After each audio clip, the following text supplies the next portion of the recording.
सुस्वागतम. अमरिंद मंडळाच्या अमृत महोत्सवी वसंत व्याख्यानमालेचं आज दुसरं पुष्प गुंफण्यासाठी आपल्याकडे आलेले आहेत डॉक्टर नितीन पाटणकर. डॉक्टर नितीन पाटणकर हे मधुमेह आणि स्थूलता व्यवस्थापन या विषयातले भारतातले अग्रणी आहेत.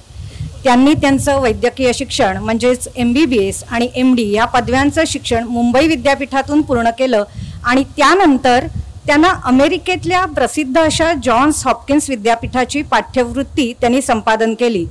तिथे त्यांना अमेरिकेतल्या स्थूलतेच्या साथीवर नियंत्रण मिळवण्यासाठी चालू असलेले संशोधन जवळून अभ्यासता आले. 25 वर्षापूर्वी जेव्हा मधुमेह आणि हृदरोगाविषयी विशेष जागृती नव्हती तेव्हा आरोग्य अव्यवस्थापन आणि अयोग्य जीवनशैलीमुळे समाजात येत्या काळात जीवनशैलीशी निगडीत आजाराची त्सुनामी येणार आहे हे डॉक्टरांनी तेव्हाच ताडलं होतं आणि त्यातूनच त्यांच्या स्वतःच्या ओबेसिटी आणि लाईफस्टाईल मॅनेजमेंट म्हणजे स्थूलता आणि जीवनशैली व्यवस्थापन क्लिनिकची सुरुवात झाली. सध्या ते विजडम क्लिनिकचे संचालक असून ज्युपिटर हॉस्पिटल ठाणे आणि पुणे येथे कन्सल्टंट आहेत. याशिवाय ते लिव्हर ट्रान्सप्लांट युनिटसाठी पोषण तज्ज्ञ सल्लागार आहेत. स्कोप वर्ल्ड ओबेसिटी फेडरेशनचे ते सर्टिफाईड बॅरियाट्रिक फिजिशियन असून association of physicians of India आणि त्यासारख्या फिजिशियन्सच्या विविध संस्थांशी ते संलग्न आहेत. तसेच मुंबई विद्यापीठातून प्रोफेशनल काउन्सिलर सर्टिफिकेशन त्यांनी पूर्ण केलं आहे. रिव्हर्सल ऑफ लाईफस्टाईल डिसीज प्रोग्राम्सची सुरुवात आपल्या देशात सुरू करण्यामध्ये ते अग्रस्थानी आहेत. तसेच विविध औषध निर्मिती कंपन्यांच्या पोषणासंबंधी संशोधनासाठी ते सल्लागार म्हणून प्रमुख भूमिका बजावत असतात आणि ते वेगवेगळी औषधं निर्माण करण्यामध्ये त्यांचा मोठा हातभार असतो. वेगवेगळ्या माध्यमातून ते समाजातील अनेकांना आजार टाळावेत कसे याविषयी आणि इतर आरोग्य समस्यांविषयी सातत्याने मार्गदर्शन आणि जनजागृती करत असतात. मला एकाने प्रश्न विचारला होता की त्यांची ज्या वेळेला CV आला तर हे प्रॅक्टिस कधी करतात, तर मी म्हटलं तेच त्यांचं कौशल्य आहे आणि समाज प्रबोधन हे त्यांचं मुख्य काम आहे. त्यांचे संशोधन आंतरराष्ट्रीय स्तरावर प्रसिद्ध झालेलं आहे. तसेच विविध शैक्षणिक पुस्तकांमध्ये त्यांनी लेखन केलं आहे. त्यांचे एंडिक्रोनॉलॉजीवरचं पाठ्यपुस्तक मेडिकलच्या विद्यार्थ्यांच्या अभ्यासक्रमात समाविष्ट केलेलं आहे. आता खेळाबद्दल मला सांगितलंच पाहिजे कारण सर आमचे खेळाचे कबड्डी खो खोचे संघ आहेत.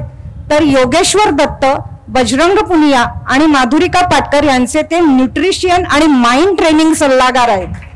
तसेच ते विविध खेळाडूंना आणि विशेषतः टेबल टेनिसपटूंना जे कॉमनवेल्थला आपल्या देशाचं नेतृत्व करतात आणि इंटरनॅशनल लेवलवर खेळतात त्यांना देखील सातत्याने ते मार्गदर्शन करत असतात.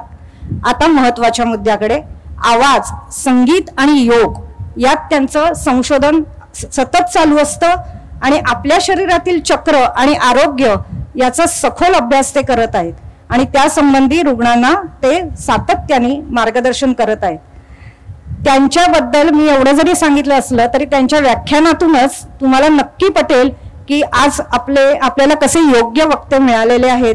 तर मी आपणा सर्वांचं देखील स्वागत करते. एक जाता जाता शेवटची गोष्ट सांगते की हल्ली फॅमिली डॉक्टर ही कन्सेप्ट आपल्याकडे जवळजवळ संपत चालली आहे.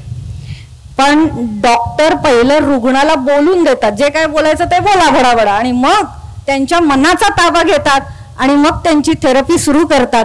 तर आता आपण ऐकूया त्यांचं भाषण. धन्यवाद.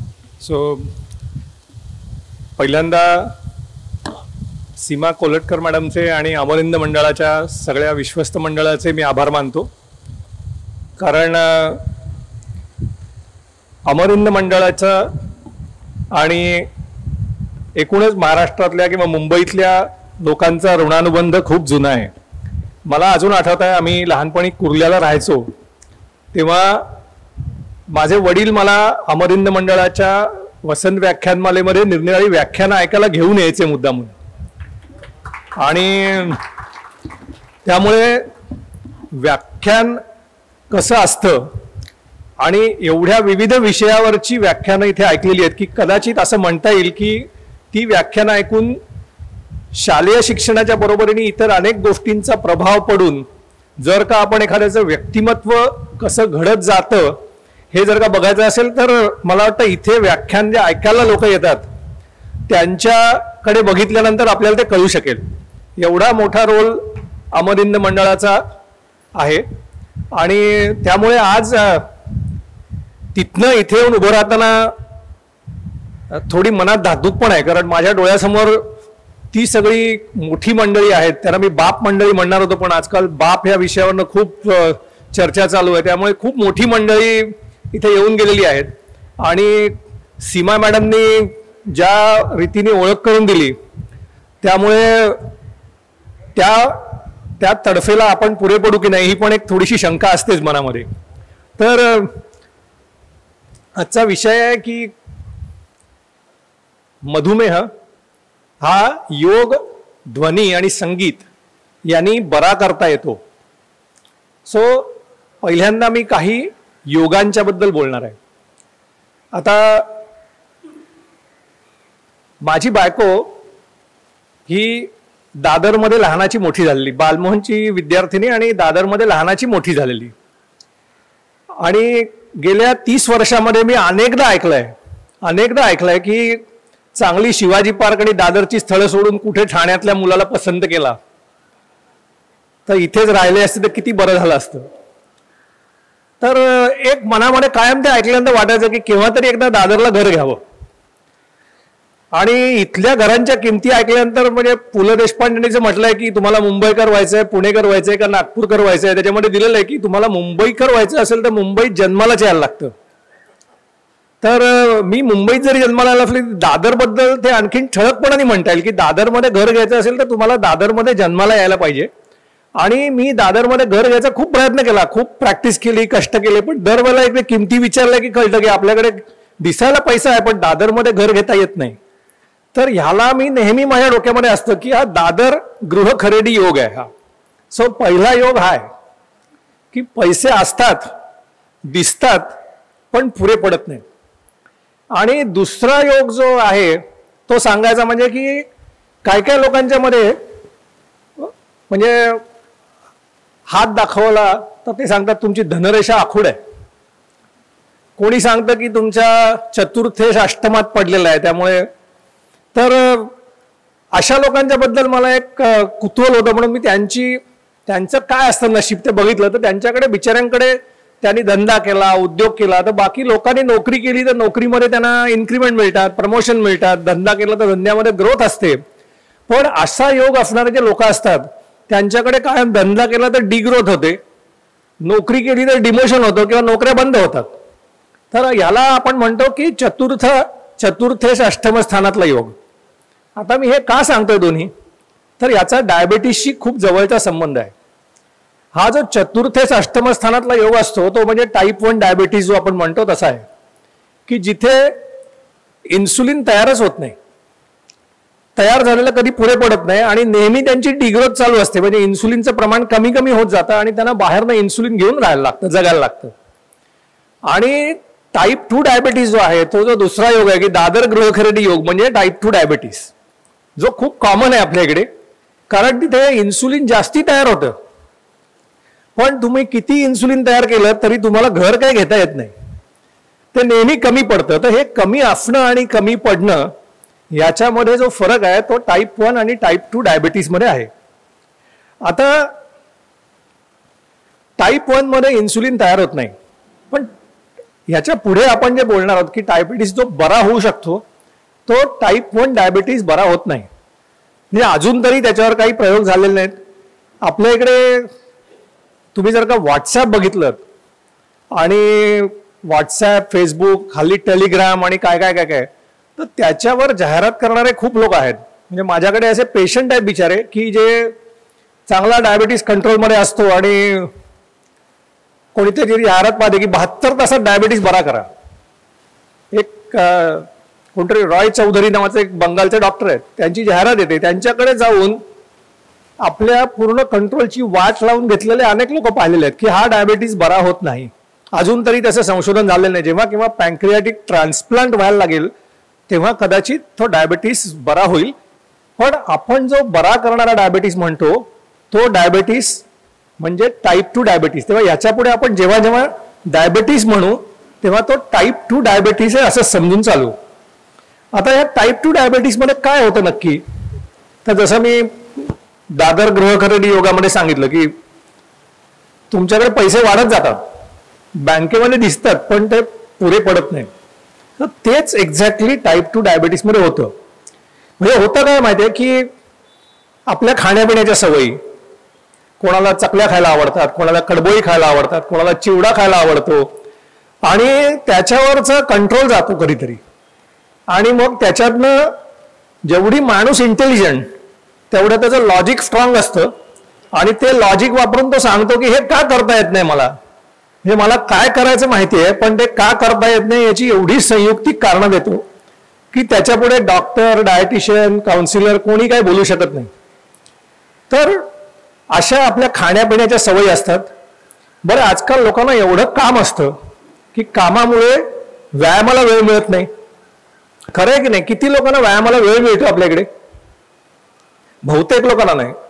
म्हणजे व्यायामाला वेळ मिळणं म्हणजे हा मणिकांचन योग आहे की नाहीतर बहुतेक लोकांना व्यायामाला वेळ मिळत नाही. आणि जगभरामध्ये बरंचसं संशोधन असं झालेलं आहे की कुठेही घर शिफ्ट केलं, नोकरी शिफ्ट केली, काही कुठेही बदल झाला थोडासा, तर पहिला माणूस म्हणजे रिॲडजस्टमेंट करता पहिल्यांदा व्यायाम बंद करतो.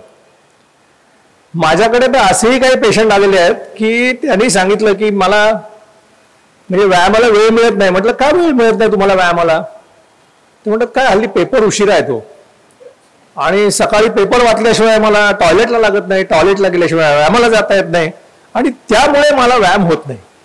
अशी कारणं अनेक असतात. तर त्यामुळे आपण व्यायाम कमी पडतो. आणि आपल्याकडे एक म्हण आहे की खाण्याविना जिणे लाजिरवाणे, किंवा लोक हल्ली नवीन मुलं सांगतात की आय एम फूडी, म्हणजे आम्ही काय उपासमार करतो का स्वतःची. पण त्यांना फूडी म्हणजे काय की नको तेवढं खायला मला आवडतं आणि मी ते बिंदास खातो, काय पुढे काय होईल ते बघू असं समजून मी खातो, त्यांना फूडी म्हणतात. तर जाता आता सांगायला हरकत नाही की फूडी या शब्दाला 2 परिमाण आहेत. एकाला क्वालिटेटिव्ह फूडी म्हणतात आणि एकाला क्वांटिटेटिव्ह फूडी म्हणतात. क्वांटिटेटिव्ह फूडी हा भारतातला खूप पॉप्युलर प्रकार आहे. तुम्हाला आठवत असेल की लग्नामध्ये 34 जिलब्या खाल्ल्या, जिलब्यांची 2 ताटं रिचवली, किंवा काय 6 वाडगे भरून श्रीखंड खाल्लं वगैरे. म्हणजे हे शौर्याने सांगण्याचं लक्षण होतं, इतके लाडू खाल्ले वगैरे. याची गरजही नसते. आणि दुसरं म्हणजे सायकोलॉजीमध्ये शिकवतात की तुम्हाला पहिल्या 3 घासात जे काय आनंद मिळायचा तो मिळतो, त्याच्या पुढे हे फक्त लोकांना दाखवायला असतं. त्यामुळे पहिल्या 3 घासात जो थांबत नाही तो क्वांटिटेटिव्ह फूडी, आणि जो चोखंदळपणाने 3 घासाच्या आत पदार्थाचा पूर्णपणाने एन्जॉयमेंट घेऊ शकतो तो क्वालिटेटिव्ह फूडी. पण आपल्याकडे बहुतेक लोक क्वांटिटेटिव्ह फूडी असतात. त्यामुळे आणि दुसरा एक प्रॉब्लेम असा झालेला आहे की पूर्वीच्या काळामध्ये ग्लोबलायझेशन नव्हतं. त्यामुळे दिवाळीला फराळ असेल तर बाकी सगळ्या दिवशी लोक काय चपाती, पोळी, भाकरी, भाजी खायचे आणि फार काय व्हेरिएशन नसायची. हल्ली बारमाही चकल्या मिळतात, बारमाही लाडू मिळतात आणि गुजरात पासून, बंगाल पासून तामिळनाडू पर्यंत सगळे पदार्थ आपल्याकडे मिळतात. हे कमी होतं परंतु काय Italian, Spanish, Mexican, Thais, Vietnamese food म्हणजे हे सगळं मिळतं हल्ली. आणि मग हे सगळ्याची चव घेता घेताच आयुष्याची 10 वर्ष जातात. एकीकडे व्यायाम नाही, एकीकडे हे सगळं फूडी असल्यामुळे खाणं होतं. आणि हे करताना एक्सेसिव्ह फॅट ही आपल्या मसल्समध्ये आणि लिव्हरमध्ये जमा व्हायला लागते. आणि ही डायबिटीसच्या सुरुवातीची पहिली पायरी आहे, एक्सेसिव्ह फॅट मसल्समध्ये आणि लिव्हरमध्ये जमा होणं. आता त्याच्याबद्दल थोडं डिटेलमध्ये सांगतो की सगळ्याच माणसांच्या ते होतं असं नाही. तर काही लोक अत्यंत आपण म्हणतो ना लकी असतात, मोस्ट लकी पीपल. त्यांनी कितीही खाल्लं तरी ते लिव्हरमध्ये जातं. लिव्हरमधनं त्या सगळ्या गोष्टींची जे काय, जसं आपण म्हणतो ना की सर्वदेव नमस्कारम केशवम प्रति गच्छति, तसं जे काय खाऊ त्याची शेवटी फॅट बनते आणि ती फॅट्सच्या सेल्सकडे जाते. आता ही फॅटच्या सेल्सकडे गेली की जे लकी लोक असतात, खूप आपण म्हणून लाखात एक असतात, त्यांच्या फॅट सेल्समध्येच अशी काही एन्झाईम्स आहेत की ती आली फॅट की जाळून टाकतात, त्याचं कार्बन डायऑक्साईड वॉटर बनवतात आणि बाहेर टाकतात. आणि ही अशा लोकांची उदाहरणं नेहमी आपल्याला डोळ्यासमोर दिसतात. मी यांना नेहमी म्हणतो की लॉटरी लागल्यानंतर कसं उदाहरण देतात ना, की अमुक अमुक माणसाला त्यांनी फक्त 100 रुपये दिले आणि त्याला आज 21 कोटी मिळाले. तर त्यामुळे हे फक्त लक्षात राहतं. आणि आमच्या क्लिनिकमध्ये जे लोक येतात त्यांना कुठून का जाणे, पण अशी सगळी उदाहरणं बरोबर लक्षात असतात. त्यामुळे त्यांना कधी सांगायचा प्रयत्न केला की अरे हे तुझं खाणं थोडं जास्ती होत आहे, तर तो सांगतो पण माझे आजोबा रोज दालबाटीच्या 10 बाट्या खातात, त्यांना काही झालं नाही, मग मला काय होत आहे. स्मोकिंगच्या बाबतीत असंच आहे. तर कोणतरी फलाणा माणूस रोज 40 बिड्या पितो, पण तो 94 वर्ष जिवंत आहे, त्याला अस्थमा पण नाही आणि कॅन्सर पण नाही. अरे पण त्याच्यात आणि तुझ्यात काही फरक आहे की नाही. तर तुम्ही जर का असे लाखात एक असाल तर तुम्ही कितीही खा, तुम्हाला ही असली लेक्चर्स पण ऐकायची गरज नाही. तुम्ही ऍक्च्युली इथनं उठून प्रकाशमध्ये, विसावामध्ये कुठेतरी जाऊन आता संध्याकाळी वेळेला खात बसलं पाहिजे. पण तसं जर का नसेल तर मात्र आपण लाखात एक नाही हे समजलं तर मात्र बाकीच्या लोकांच्यामध्ये काय होतं ते बघायला पाहिजे. तर बाकीच्या लोकांच्यामध्ये एक आणखीन एक आपण म्हणू ना सेमी लकी प्रकार असतो. की सेमी लकी प्रकार म्हणजे काय, की त्यांच्याकडे लिव्हर तेच करते, खाल्लेलं सगळं फॅटमध्ये बनवते आणि फॅट सेल्सकडे पाठवून देते. हे पाठवून दिलं फॅट सेल्सकडे की फॅट सेल्स या खूप अगत्यशील असतात आणि त्यांचं म्हणजे हृदय मोठं असतं, ते घर मोठं घेऊ शकतात. म्हणजे पाहुणे आले की शेजारचा बंगला बुक केला, अजून पाहुणे आले शेजारचा बंगला बुक केला, असं करू शकतात त्या. त्यामुळे त्या फॅट सेल्सचा आकार वाढतो, त्यांचा नंबर वाढतो, पण ती फॅट सेल आतमध्ये जाऊन सुरक्षित राहते, ती बाहेर रक्तात येऊन गडबड करत नाही. त्यामुळे अशा माणसांना पण काही रोग होत नाहीत, त्यांना फक्त वजन वाढतं. यांना मेटाबॉलिकली हेल्दी ओबेस पीपल म्हणतात. अशा पण लोकांना नजर लागते. लोक सांगतात ना त्यांचं बघा, त्यांच्याकडे ते किती खाते, माझ्यापेक्षा दुप्पट खाते, पण तिला काही होत नाही, मालच का असं होत आहे. तर मेडिकल मधला हा सर्वात मोठा न सुटलेला प्रश्न आहे, व्हाय मी. पण जर का ते तुम्हाला होत आहे तर ते काय होत आहे ते बघून उपचार करायला पाहिजे. तर आता उरलेला जो आम जनता आहे त्या आम जनतेला काय होतं की लिव्हरमध्ये आणि मसल्समध्ये फॅट जमा व्हायला लागते. आता ही फॅट जमा व्हायला लागली की फॅट सेल्समध्ये गेली की ती काय काय करते ते कळलं तर तो बरा कसा करायचा हे कळता येईल. तर जेव्हा केव्हा ती फॅट या 2 सेल्समध्ये जाते, आणि हे 2 मेन ऑर्गन आहेत आपले, लिव्हर ही फॅक्टरी आहे आणि मसल हे वर्कर आहे.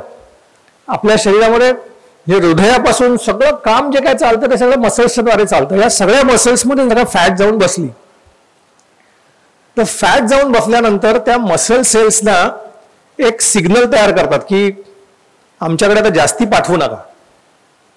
आणि जास्ती पाठवू नका म्हटल्यानंतर ते ग्लुकोजही घेत नाही आतमध्ये आणि फॅटही घेत नाही, आणि ग्लुकोज तर पाहिजे. त्यामुळे आपल्या पॅन्क्रियासमधनं ज्या इन्सुलिन तयार करणाऱ्या पेशी असतात त्या इन्सुलिन जास्ती तयार करायला लागतात. आणि या सेल्सची रचना सांगतो तुम्हाला, ते थोडं किचकट वाटेल पण ते समजून घेतलं तर पुढचं सगळं समजायला सोपं जाईल की इन्सुलिन कसं काम करतं. तर एखाद्या हॉटेलमध्ये आपण जातो आणि राहायला गेलेलो तर तिथे बेलबॉय असतो आपल्या बरोबर, तो ती एक चावी घेऊन येतो, आपल्याला दार उघडून देतो, ती बॅग आपली आतमध्ये तरी ठेवतो आणि निघून जातो. तर तसा ग्लुकोजची सेल्समध्ये एंट्री करायची असेल तर त्याला बेलबॉय लागतो, आणि तो बेलबॉय एकदाच चावी फिरवतो, दुसऱ्यांदा फिरवत नाही, तो लगेच पुढे निघून जातो. आता काय काय वेळेला या मसल्स आणि लिव्हरच्या तुम्ही कल्पना करा की अशा हॉटेलच्या रूम्स आहेत, पण त्यांना 2दा 3दा 4दा चावी स्वॅप केल्याशिवाय तर दार उघडत नाहीये. तर हॉटेल काय म्हणतं की हे आमचे मेन गेस्ट आहेत किंवा VIP गेस्ट आहेत, तर त्यांना एकाच त्या इन्सुलिनला थांबवून ती चावी स्वॅप करायला लावण्यापेक्षा आम्ही 4 इन्सुलिनला पाठवतो ना, 4 बेलबॉयज पाठवतो. जास्ती ताफा दिसेल, जास्ती लवाजमा दिसेल, VIP ट्रीटमेंट दिल्यासारखं होईल, आणि त्यामुळे पॅन्क्रियास एक्स्ट्रा इन्सुलिन तयार करतं. आता कोणाच्याही मनात प्रश्न येईल की झालं एक्स्ट्रा इन्सुलिन तयार तर काय बिघडत आहे, काम करताय ना, ते मसल्समध्ये पाठवताय, लिव्हरमध्ये ग्लुकोज पाठवताय. तर इथे तिसरा योग आहे, तो समजून घ्यायला हवा. त्याला म्हणतात कर्वे नेहरू योग. कर्वे नेहरू योग म्हणजे काय आहे? तर तुम्हाला रधो कर्व्यांचं नाव माहिती आहे? आजकाल इथे जी यंग मुलं आहेत त्यांना रधो कर्वे, मी हा प्रयोग एका ठिकाणी केलेला होता, कॉलेजमध्ये व्याख्यान होतं. मी विचारलं रधो कर्वे कोण आहेत,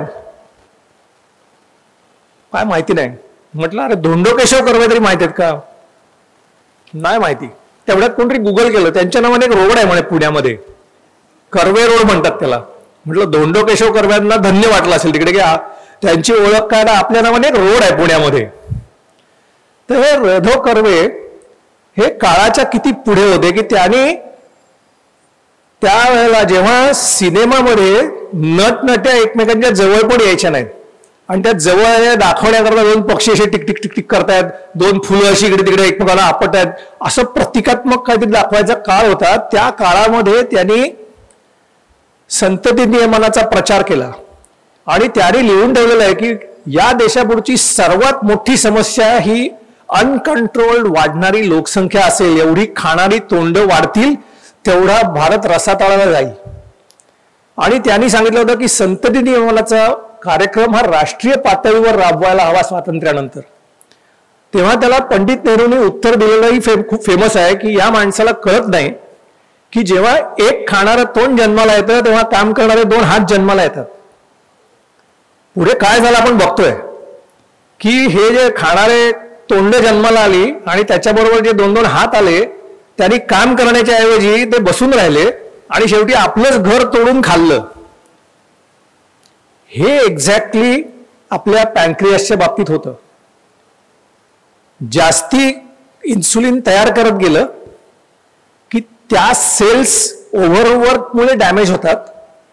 म्हणजे पहिल्यांदा सुरुवात कुठून झाली? आपल्या खाण्यापिण्यातून मसल्समध्ये आणि लिव्हरमध्ये एक्स्ट्रा फॅट जमा झाली. त्याच्यावरचा उपाय काय? तर खाणं कमी करा, व्यायाम वाढवा. त्याच्यावर ते केलं नाही, मग त्यांना काहीतरी उपाय करायला पाहिजे. मग इन्सुलिन जन्माला घातलं. इन्सुलिन जास्ती जन्माला आलं, ते एवढं जास्ती झालं की तो तयार करणारा पॅन्क्रियासच डॅमेज व्हायला लागला. आणि जिथे या टाईप 2 डायबिटीसमध्ये सुरुवातीच्या काळामध्ये जिथे एक्सेस इन्सुलिन असतं, पुढे पुढे ते इन्सुलिन तयार करणाऱ्या पेशी मरायला लागतात आणि इन्सुलिन डेफिशियन्सी तयार व्हायला लागते. बरं, हे इन्सुलिन नुसतं म्हणजे एक्सेस इन्सुलिन प्रोड्यूस करून थांबत नाही, त्याचे आणखीन उद्योग करतं ते. तर ते एक्स्ट्रा उद्योग काय आहेत? तर इन्सुलिन आहे नॅचरल आहे. इन्सुलिनचं एक काम आहे की चरबीच्या पेशीमधनं चरबी बाहेर पडून न देणं. कारण त्याचं मेन काम काय आहे? ग्लुकोजला पाठवायचं आतमध्ये. कारण ते रेडीमेड ती कॅश आहे, ती लगेच पाठवायची आतमध्ये. त्यामुळे ते फॅट सेल्स मधनं फॅट बाहेर येऊन देत नाही. आता यामुळे भानगड काय होते की लिव्हर मधली आणि मसल मधली फॅट पण बाहेर येत नाही. आणि हे एकदा व्हायला लागलं की लिव्हर आणि मसल मध्ये ग्लुकोज तर शिरते, पण बाकीच्या ज्या पेशी आहेत ज्यांना एवढं प्रोटेक्शन नाहीये, ज्या VIP नाही आहेत शरीरामधल्या, त्यांच्यामध्ये एक्सेस इन्सुलिनमुळे ते एक्सेस इन्सुलिन त्याचं काम करताय, स्वाईप करताय, ढकल ग्लुकोज आतमध्ये, स्वाईप कर ढकल ग्लुकोज आतमध्ये. त्यामुळे बाकी सगळ्या सेल्सना ग्लुकोजला एक्सपोजर वाढतं. आता हे ग्लुकोजला एक्सपोजर वाढलं की ग्लुकोजमुळे डॅमेज होते आतमध्ये. मला मी जेव्हा डॉक्टरांकरता लेक्चर्स घेतो तेव्हा त्यांना एक नेहमी प्रश्न विचारतो. कॉमन सेन्स आहे की एखादा माणूस तुमच्याकडे आला आणि त्याची शुगर 500 आहे, खूप सिरियस आहे, त्याला ऍडमिट केलं, इन्सुलिनची ड्रीप लावली आणि संध्याकाळपर्यंत त्याची शुगर 100 आली. असं करू शकता का तुम्ही? तर डॉक्टर सांगतात हो करू शकतो, पण एक दिवसात आम्ही आणणार नाही एवढी खाली, कदाचित 2 दिवस लागतील. म्हटलं आणली खाली, तर म्हटलं मला तर सांगा की ती जी 400-500 ची 100 वर आली, ती बाकीची शुगर गेली कुठे? तर हे आमच्या मेडिकलच्या कॉलेजमध्ये शिकवत पण नाहीत की नक्की खाल्लेल्या अन्नाचं काय होतं. आम्हाला अजूनही 4 मार्काला न्यूट्रिशन असतं. म्हणजे मी 7वीत असताना न्यूट्रिशन होतं, ते पण 4 मार्काला होतं. MBBSलाही 4 मार्कालाच असतं, MD करतानाही 4 मार्कालाच असतं. त्यामुळे हा आपला न्यूट्रिशन बद्दलचा अवेअरनेस आहे आणि त्यामुळे त्यांना ह्याचं उत्तर देता येत नाही. मी हा प्रश्न का विचारतो? कारण असे बरेचसे सिनियर सिटीजन मला माहिती आहेत की जे एवढे वाकबगार झालेले आहेत इन्सुलिनचा डोस ऍडजस्ट करण्यात की मी पाहतो लग्नामध्ये कुठेतरी घेत आहेत, जिलबी खाल्ली, रबडी खाल्ली, कुल्फी खाल्ली आणि मग जातात आणि इंजेक्शन टोचून घेतात. आणि त्यांना विचारलं का काय काय नाही, आज 6 युनिट जास्ती घेतली, आज 3 जिलब्या जास्ती खाल्ल्या ना, बरोबर 6 युनिट घेतलं की बरोबर शुगर राहते. त्यामुळे ते जी काय शुगर वाढते ती जाते कुठे? इन्सुलिन घेतलं बाहेरनं आणि शुगर आतमध्ये ढकलली, किंवा टाईप 2 डायबिटीस मध्ये इन्सुलिन वाढल्यानंतर ती शुगर आतमध्ये ढकलली, ती जी शुगर बाहेर रक्तात त्रास देते ती आतमध्ये पण देणारच आहे. आणि त्याच्यामुळे सेल्सच्या आतमध्ये जाऊन डॅमेज व्हायला सुरुवात होते आणि डायबिटीसची जी कॉम्प्लिकेशन्स होतात ती त्याच्यामुळे होतात. त्यामुळे इन्सुलिन वाढल्यानंतर काय काय होतं बघा. तर त्याच्यामुळे कोणालाही जर का डायबिटीस बरा करायचा असेल तर काय करायला पाहिजे? पहिलं लिव्हर मधली फॅट आणि मसल्स मधली फॅट बाहेर काढायला पाहिजे. वाढलेलं इन्सुलिनचं प्रमाण कमी करायला पाहिजे. आणि एवढा सिंपल उपाय आहे, एवढा सिंपल उपाय आहे. पण तो म्हणतो ना की सिंपल उपाय दिसला तरी तो करायला इच्छाशक्ती निर्माण करणं हे खूप कठीण असतं. सो इथपर्यंत जर का तुम्ही माझ्या मताशी सहमत असलात तर आपण पुढे जाऊया. तर हे सगळं झाल्यानंतर आता हा डायबिटीस आपल्याला बरा करायचा आहे. तर बरा करण्याकरता पहिल्यांदा म्हणजे 6 आठवडे ते 8 आठवडे एवढाच काळ खूप स्ट्रिक्ट डाएट करायला लागतो. एवढाच काळ स्ट्रिक्ट डाएट करायला लागतो. आणि आमच्याकडे जेव्हा लोक येतात तेव्हा सांगतात फक्त 6 आठवडे करून टाका डॉक्टर, काय हरकत नाही. आणि घरी गेलं की फोन येतो, डॉक्टर एवढं करायला पाहिजे, हे एवढं स्ट्रिक्ट करायला पाहिजे. सो हा जो प्रॉब्लेम आहे तो एक पूर्ण वेगळा विषय आहे की तो डायबिटीस जेव्हा आपण बरा करतो तेव्हा डाएट काय करायचा, एक्सरसाइज काय करायचा, वेगळा विषय. पण आजचा जो विषय मेन की योग आणि संगीत ह्याचा वापर कसा होऊ शकतो. सो पहिली गोष्ट लक्षात घेऊया की आतापर्यंतची जी कन्व्हेन्शनल डायबिटीसची ट्रीटमेंट होती त्याच्यामध्ये एक गृहीतक होतं की ज्या क्षणी डायबिटीस डायग्नोज झाला त्यावेळेला माणसाच्या इन्सुलिन प्रोड्यूस करणाऱ्या 50% पेशी मेलेल्या आहेत. आणि तुम्ही ट्रीटमेंट द्या, देऊ नका, काही करा, त्या पेशींना एकदा मरण्याची सवय लागली की साधारणपणे पुढच्या 10 ते 15 वर्षात अजून 30% पेशी मरतात आणि 20% पेशी कशाबशा जिवंत असतात. त्यामुळे त्या माणसाला इन्सुलिन घ्यायला लागतं. ही ठाम समजूत होती. त्यामुळे याच्यापेक्षा वेगळा विचार काही करता येतो हे माहिती नव्हतं. मेडिकल सायन्समध्ये 1988 साली एक मोठं रेव्होल्युशन झालं. तुम्ही सगळ्यांनी ते ऐकलेलं असणार. डॉक्टर डीन ऑर्निश नावाचा माणूस होता. त्यांनी एक पुस्तक प्रसिद्ध केलं, reversing heart disease without medicines and surgery. खूप फेमस पुस्तक आहे. हा माणूस अमेरिकन प्रेसिडेंटचा पर्सनल कन्सल्टंट होता. आणि त्याचं एक वाक्य आहे फेमस की त्यांनी जे उपाय वापरले ते औषधांपेक्षा काहीतरी जास्ती केलं तर डिसीज रिव्हर्स होईल. तोपर्यंत समजत होती बीपी वाढलं की बीपी परमनंट लागलं, हार्ट डिसीज झाला की तो परमनंट लागला. सो त्यांनी पहिल्यांदा विचार केला की ह्याच्यापेक्षा वेगळं काही विचार करता येईल का आपल्याला. आणि त्यावेळेला नशिबाने त्याची गाठ एका योगाचार्यांशी पडली. आणि हे म्हणजे काय म्हणतात ना, ऑथेंटिक योगाचार्य होते, म्हणजे मालविका योगाचार्य नव्हते. त्यामुळे त्यांनी डीन ऑर्निशला ध्यान म्हणजे काय, धारणा म्हणजे काय, योगासनातले काय प्रकार केले की हार्टला फरक पडू शकतो हे सगळं शिकवलं. आणि तो अमेरिकन प्रेसिडेंटचा कन्सल्टंट असल्यामुळे त्याला ट्रायल घेता आल्या आणि त्याने बिफोर आणि आफ्टर अँजिओग्राफी करून प्रूव्ह केलं की हार्टमध्ये ब्लॉक बरे करता येतात जर का योगासनांचा किंवा योग या जीवन पद्धतीचा योग्य वापर केला तर. तेव्हाच लोकांच्या डोक्यात यायला लागलं होतं की हे डायबिटीस करता वापरता येईल का, कारण डायबिटीस एवढा कॉमन आहे. पण त्याला अनेक कारण आहेत की हा प्रकार पुढे येऊनच दिला गेला नाही. शेवटी 1988 पासून 2012 साल उजेडायला लागलं जेव्हा डॉक्टर रॉय टेलर नावाचा एक माणूस आहे, UK मध्ये आहे, त्यांनी ठरवलं की जर का आपण एकदम कमी आहार दिला लोकांना. मेन पॅथॉलॉजी आहे की बाबा मसल्समध्ये आणि लिव्हरमध्ये फॅट आहे, ती फॅट काढायची. तर उगाच काहीतरी बायोकेमिकल काहीतरी बोलत बसण्यापेक्षा कमी खायला देऊन बघू काय होतं बघू. ते चालू केलं आणि ते लक्षात आलं की डायबेटीस रिव्हर्स होऊ शकतो, औषधं बंद होऊ शकतात.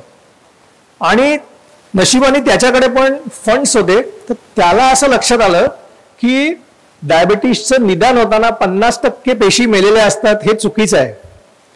त्या बऱ्याचशा गलितगात्र झालेल्या असतात. नंतर त्या पेशींना मरणाची सवय लागते हे पण चुकीचं आहे. तुम्ही जर का त्यांची नीट काळजी घेतली तर त्या परत त्यांना नवसंजीवनी मिळू शकते.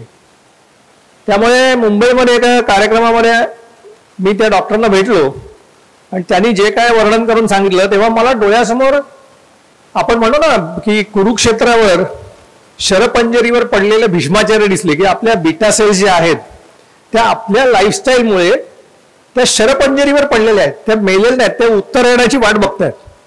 पण आपण जर का उत्तरायण येऊन दिलं नाही आणि ते शरपंजर काढून घेतले, त्यांना नमस्कार करून उठवलं तर परत भीष्माचार्य लढायला तयार होऊ शकतील.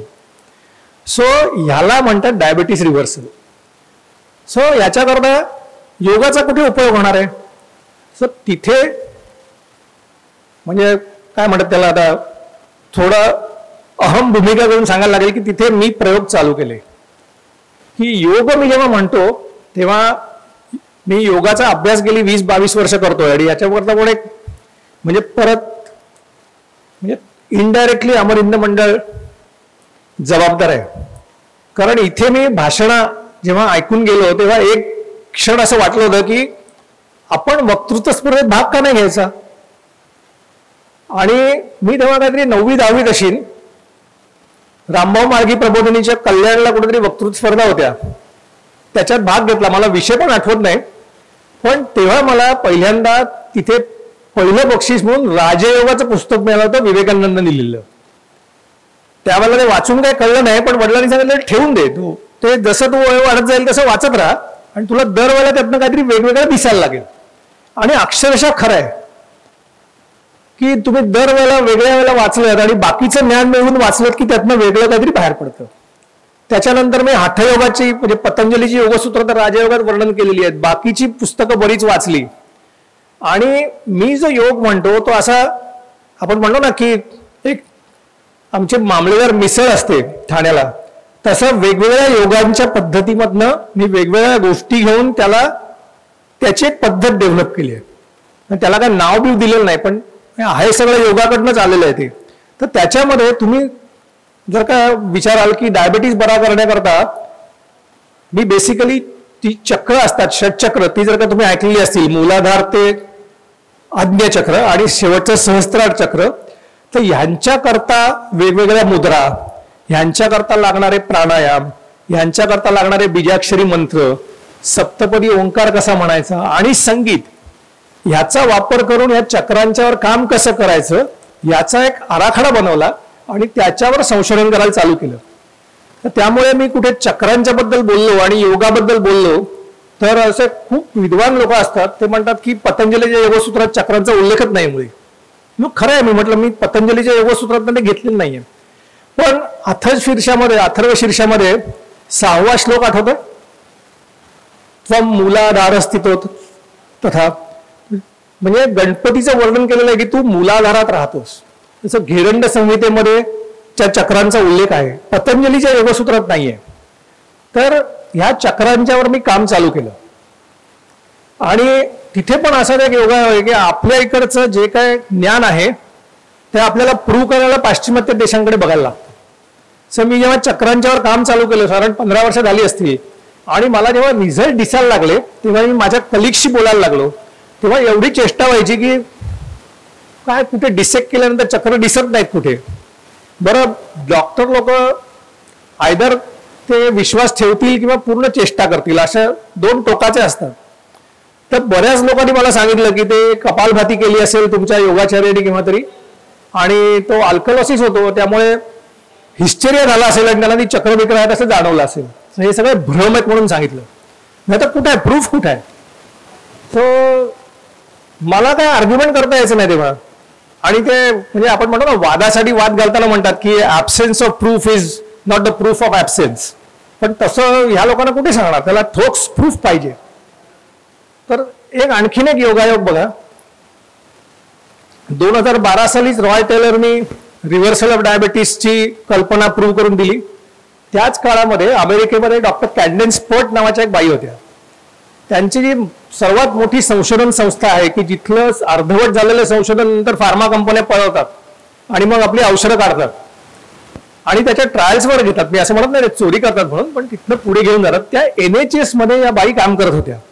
आणि काम कशावर करत होत्या, तर जे अफूसारखे जे पदार्थ आहेत ते मेंदूमध्ये नक्की काम कसे करतात याच्यावर त्यांचं संशोधन चालू होतं. आणि त्यांच्या नशिबाने त्याच वेळेला, बरोबर असं म्हणतात ना की सगळ्या गोष्टी एकत्र जुळून यायला लागतात एखादा नवीन शोध लागायला, तर त्याच वेळेला नेमकं कोणतरी सेल्सवरचे रिसेप्टर्स किंवा सेल्सवरची जी बेल आपण म्हटलं किंवा जो स्वायपिंग कार्ड म्हटलं ते कसं असतं याचा शोध लावला. कोणीतरी ओपीएमला टॅग करणं, न्यूक्लिअर टॅग म्हणतात, की ते ओळखायचं कसं बाहेरनं, पण ते एवढं मॉलिक्युलर लेवलला ओळखणार कसं, तर ती सोय होती. आणि या बाईंकडे फंड्स होते आणि त्यांना ते ओपीएम रिसेप्टर्स कसे काम करतात ते बघत होत्या. आणि त्यांचं संशोधन ते म्हणजे रिसेप्टर्स असतात, रिसेप्टर्सवर तो ओपीएमचा मॉलिक्युल येऊन चिकटतो आणि ते कसं काम करतं हे सगळं संशोधन त्यांचं संपलं आणि तरी एक्सेस फंड शिल्लक होते. आता आपल्याकडे एक म्हण आहे, रिकामा नावे आणि भिंतीला तुंबड्या लावी. सो खरं ते तुंबड्या लावण्यातनं पण संशोधन होऊ शकेल. ह्या बाईने काय केलं की आता फंड्स उरलेले आहेत, तर त्यांनी म्हटलं की ब्रेनचं एक्सटेन्शन स्पायनल कॉर्ड आहे, तर ब्रेन वरती जे काय आहे ते आपण स्पायनल कॉर्ड बरोबर आहे का बघूया ना, काय जातं आपल्याकडे फंड्स आहेत, संपवायचे आहेत फंड्स.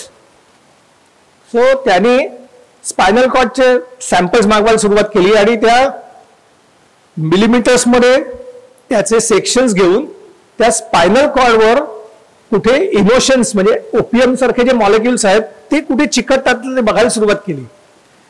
हा वेळा खेळ होता की त्यातनं स्पायनल कॉर्डचा आणि इमोशनचा काही संबंध नाही, तोपर्यंत काहीच संबंध नव्हता. तर त्यांच्या धक्कादायक एक बाब लक्षात आली की त्या स्पायनल कॉर्डवर विविक्षित ठिकाणी खूप डेन्सली हे मॉलिक्युल जाऊन चिकटतात आणि त्यांनी त्याला नोड्स ऑफ इमोशन असं नाव दिलं की इमोशनल मॉलिक्युल्स तिथे जाऊन चिकटतात. काहीतरी रोल आहे स्पायनल कॉर्डवर, पण तो काय माहिती नाही, त्याला नोड्स ऑफ इमोशन असं नाव दिलं.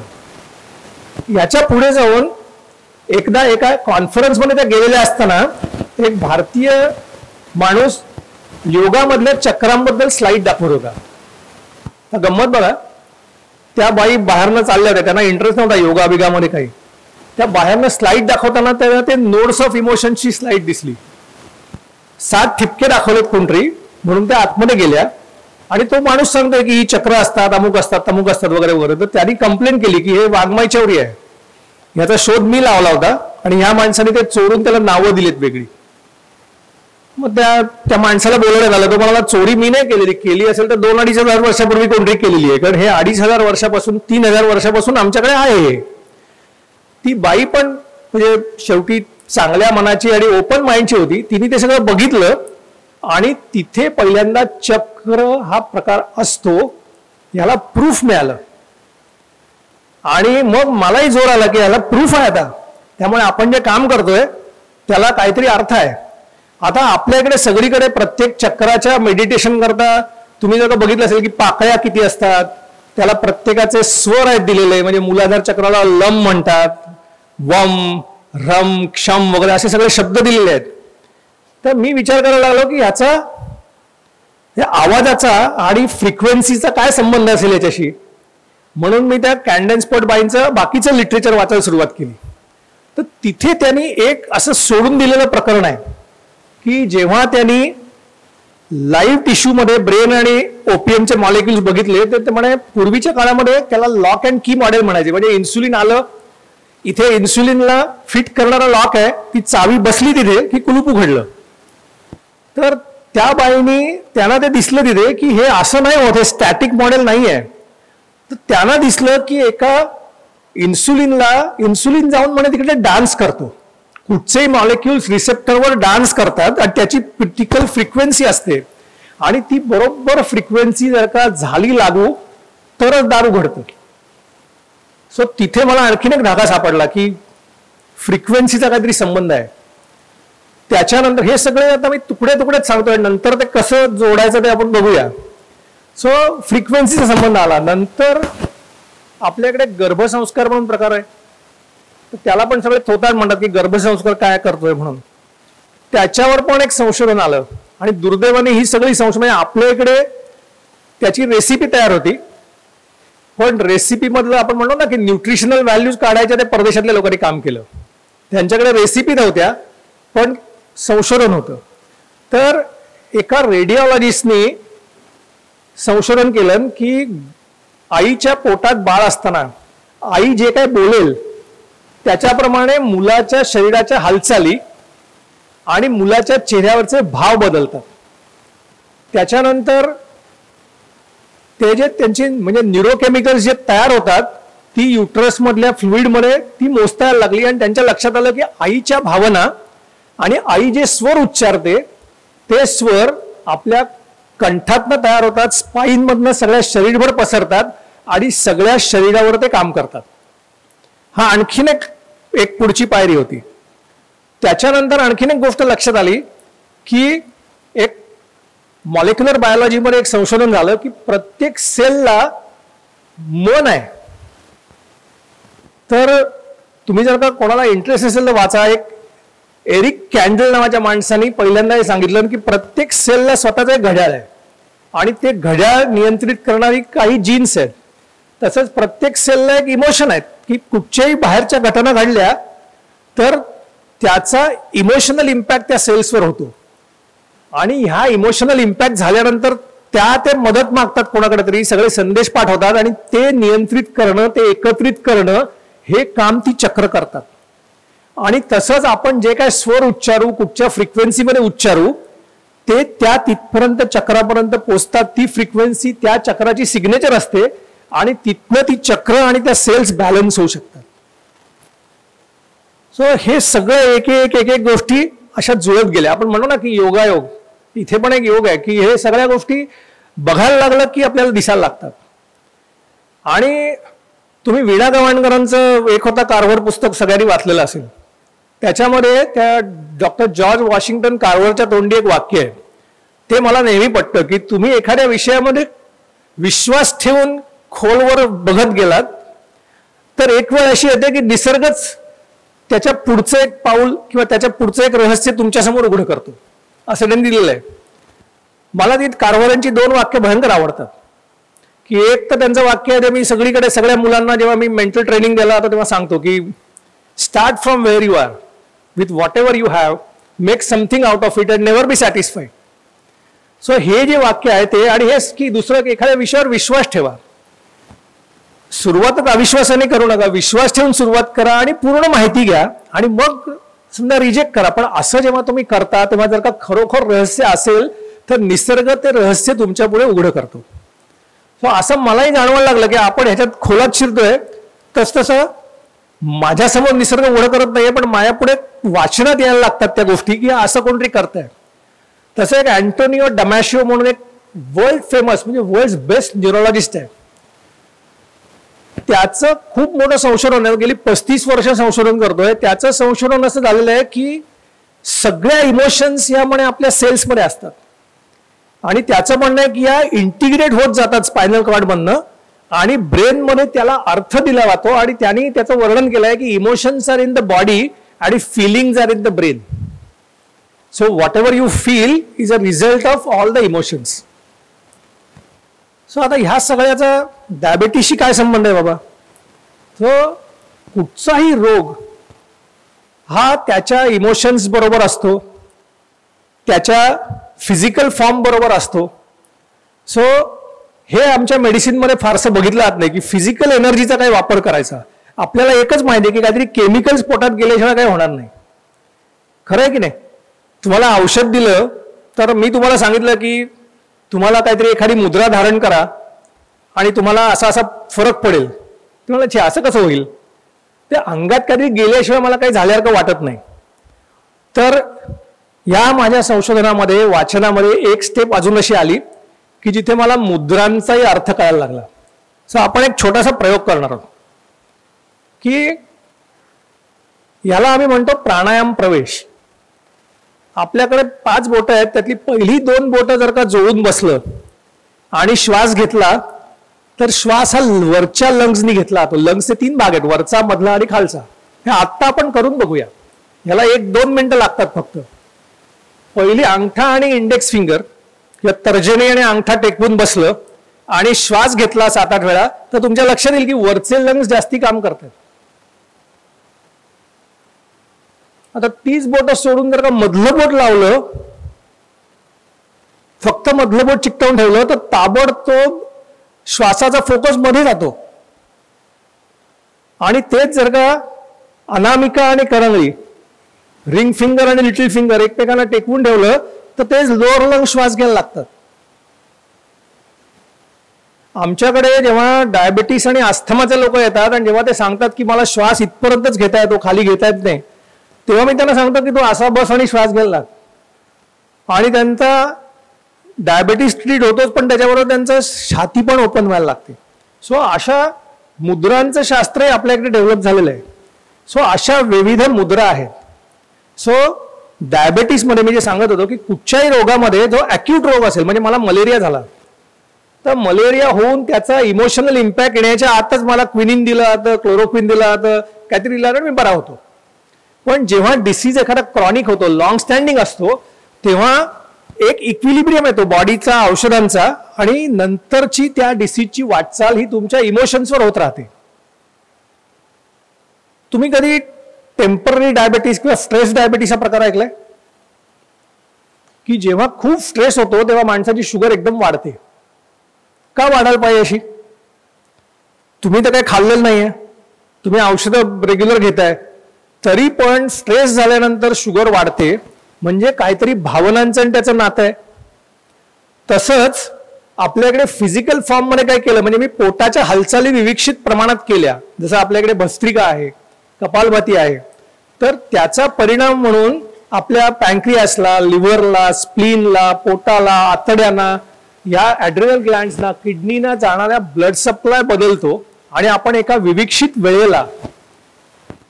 वेळेला जर का तेच व्यायाम करत राहिलो तर त्याचा कंडिशन रिफ्लेक्स तयार होतो आणि त्या पेशींचं कार्य सुधारतं. तर ह्याला आणखीन जोर द्यायची असेल आपल्याला तर तिथे ध्वनीचा उपयोग होतो. कारण तुम्ही जो ध्वनी इथे उच्चारता तो त्या स्पायनल कॉर्ड मधनं खाली जातो. आता एक गमतीशीर गोष्ट सांगतो. मी बऱ्याच ठिकाणी म्हणजे योगावर काम करताना मला अनेक योग शिक्षकांच्या शिबिरात बोलावतात आणि तिथे गायत्री मंत्र किंवा नुसता ओंकार हे म्हणताना मला अजूनही एक न उलगडलेलं कोड आहे की तो खर्जात का म्हणतात लोक. म्हणजे मला बऱ्याच ठिकाणी गेल्यानंतर तुम्ही पुलंचं काय म्हणाले गुरुदेव हा प्रकार ऐकला असेल किंवा आसामी पुस्तक वाचलंय, त्याच्यामध्ये त्याने एक सॉलिड उदाहरण दिलेलं आहे. तो त्या गुरुदेवांच्याकडे जातो आणि तिथे कुंभकोणम नावाचा कोणतरी माणूस आरती करत असतो आणि त्याचं पुलंनी वर्णन केलेलं आहे की आपल्या आवडत्या म्हशीपासून काही आठवड्यांची ताटातूट झालेला रेडा ज्या व्याकुळपणाने म्हणे हाक घालेल त्या आवाजात तो म्हणे कुंभकोणम आरती करत होता. मला नेहमी हे लोक बघितले की ती आठवण येते की का खर्चात गायचं. तर ह्याला स्पेसिफिक फ्रिक्वेन्सी आहे. तुम्हाला ज्या चक्रावर काम करायचं आहे त्या चक्राच्या फ्रिक्वेन्सीमध्ये तुम्ही मंत्र म्हणा, तुम्ही नुसता आवाज काढा, त्याचा परिणाम तुमच्या शरीरावर व्हायला लागतो. त्याच्याबरोबर तुम्ही आत्ता सांगितलं की मुद्रा, आता आठवण झाली म्हणून परत एक आपण म्हणतो ना की जाता आता एक गोष्ट सांगतो की आपल्या अंगठ्याच्या बेसला जर का हात ठेवला, इंडेक्स फिंगर ठेवलं आणि मिडल फिंगर आणि रिंग फिंगर हे दोन्ही अंगठ्याच्या टिपला टेकवून ठेवलं, ही पोझिशन आहे हाताची. इंडेक्स फिंगर अंगठ्याच्या बेसला, मिडल फिंगर आणि रिंग फिंगर हे अंगठ्याच्या पल्पला लावलेलं आहे. ह्याला अपानवायू मुद्रा म्हणतात किंवा हार्ट मुद्रा म्हणतात. ओके, मी काश्मीरमध्ये हा प्रयोग बघितलेला आहे. माझी आई, आम्ही गुलमर्गला होतो कुठेतरी आणि शी हॅड सिव्हिअर हार्ट अटॅक. तिला 2 पावलं चालता येईना आणि आमच्या मेडिसिनमध्ये काय शिकवलं, 30 मिनिटात जर का तुम्ही पोचलात ICU मध्ये तर तुम्हाला वाचण्याची शक्यता जास्ती आहे. आणि आम्हाला गुलमर्गपासून तिकडे पोचायलाच 2.5-3 तास लागणार होते. तर आणि माझी आई तर अशी म्हणजे ऑलमोस्ट शुद्धीच्या बेशुद्धीच्या सीमेवर होती. मी आणि माझ्या बायकोनी आणि मुलीनी तिचे हात असे पकडून ठेवलेले आणि मी हे पुस्तकात वाचलेलं वर्णन आम्ही डोळ्यांनी बघितलं. तिकडे हे असे हात धरून ठेवले होते तिचे. आणि जेव्हा आम्ही श्रीनगरला पोचलो आणि हॉस्पिटलमध्ये गेलो तेव्हा तिच्या संपूर्ण म्हणजे आपण म्हणतो ना की एका वॉलला इन्फॅक्ट झालेलं आहे, तिला ग्लोबल इन्फॅक्ट होता. पण तिथे तिला औषधं दिली. तिचं आम्ही दिवसभर त्या श्रीनगरच्या हॉस्पिटलचं त्याच्यावर एक वेगळी कथा होईल. तर एवढं भयंकर हॉस्पिटल होतं ते. पण तिथे आम्ही दिवसभर त्यांची काय औषधं होती ती देत होतो. हे धरून बसलेलो. दुसऱ्या दिवशी सकाळी फ्लाईटनी मुंबईला यायचं होतं. मी स्वतःच तिथे असल्यामुळे सर्टिफिकेट दिलं की ती फ्लाईटला जायला सेफ आहे म्हणून. आणि ज्युपिटर हॉस्पिटलला ठाण्याला घेऊन आलो तोपर्यंत तिचा रिझॉल्व्ह झालेला होता पूर्ण हार्ट अटॅक. आणि हे सगळीकडे दिलेलं आहे पुस्तकामध्ये आपल्या की याला हार्ट मुद्रा म्हणतात. सो हा कोणी लक्षात ठेवणार काय, याला काही करायचं नाहीये. समजा हार्टचा त्रास नसेल, गॅसेस असतील तर याच्यामुळे गॅसेस पण सुटतात. ही अपानवायू मुद्रा आहे. हार्टचा त्रास असेल तरी पण तुम्ही डॉक्टरकडे पोहोचू शकता. याला गोल्डन आवर म्हणतात की 30 मिनिटात पोचायला पाहिजे. That golden hour can be extended by this. So अशा प्रत्येक चक्राकरता मुद्रा आहेत आणि त्या मुद्रांचा वापर करून, त्या चक्रांचा वापर करून, त्या ध्वनीचा वापर करून आपण डायबिटीस बरा करू शकतो. आणखीन एक गोष्ट आम्हाला कॉलेजमध्ये असताना सांगायचे की हार्ट अटॅक आला तेव्हा काय मुद्रा वगैरे काय माहिती नव्हत्या. तर सांगायचे की त्या माणसाला सारखा खोकायला सांगा जोरात. हा प्रथमोपचार म्हणून सांगतात की सारखं खोकायला सांगा. तर का खोकायला सांगा, तर आजकाल एक ECP म्हणून एक थेरपी आली आहे की एक्सटर्नल काउंटरपल्सेशन म्हणतात तिला. की जेव्हा हार्टची व्यवस्था कशी आहे की जेव्हा हार्ट कॉन्ट्रॅक्ट होतं तेव्हा हार्टचा ब्लड सप्लाय बंद होतो. आणि जेव्हा हार्ट डायलेट होतो, जेव्हा बॉडीला ब्लड सप्लाय मिळत नाही तेव्हा हार्टला ब्लड सप्लाय मिळतो. सो जेव्हा जेव्हा तुमचं हार्ट डायलेट होतं तेव्हा जर का तुम्ही खोकलात तर फोर्समुळे ब्लड त्या व्हेसल्समध्ये जाऊ शकतं आणि जिथे कुठे ब्लड मिळत नाही तिकडे काहीतरी मिळू शकतं. त्याच्यानंतर आपल्याकडे योगामध्ये एक महाप्राण नावाचा शब्द सांगितलेला आहे. महाप्राण हा हार्टसाठी किंवा महाप्राणाचा वापर केला तर हार्ट करता फायदा होतो. तर महाप्राण म्हणजे काय, तर ट ठ ड ढ ण ही जी वर्णाक्षर आहेत त्यांचा जोडाक्षरी उच्चार फोर्सफुली करायचा. आणि मग लक्षात आलं की आपल्याकडे वारीला जे लोक जातात ते काय म्हणत जातात, तो जो ठ आहे तो ट ला ठ जोडलेला आहे तो त्याच्या उच्चाराने सेम ऍक्शन होते. MIT म्हणून पुण्याला कॉलेज आहे, तिकडे एका कार्डिओलॉजिस्टनी प्रयोग केलेले आहेत की 9 मिनिटं रोज. पण तो विठ्ठल म्हणजे जो जपाचा मंत्र असतं ना त्याच्यात एवढ्या गोडपणाने विठ्ठल म्हणतात तसं नाही. परत मी सांगतो, पुलंने एका ठिकाणी लिहिलंय बघा की तो ठल विठ्ठलाचा जप चालू झाला म्हणून. तो विठ्ठल म्हणत नाही, ठल विठ्ठलाचा जप चालू झाला. तो जप केला, रोज 9 मिनिटं केला तर हार्टची कंडिशन बरी होऊ शकते. हार्ट फेल्युअर आणि इस्चेमिक हार्ट डिसीज बरे होऊ शकतात. एक कार्डिओलॉजिस्टनी संशोधन करून पेपर पब्लिश झालेले आहेत. पण आपल्या इकडे ते प्रसिद्ध होत नाही. सो तसंच डायबेटीस बद्दल आहे.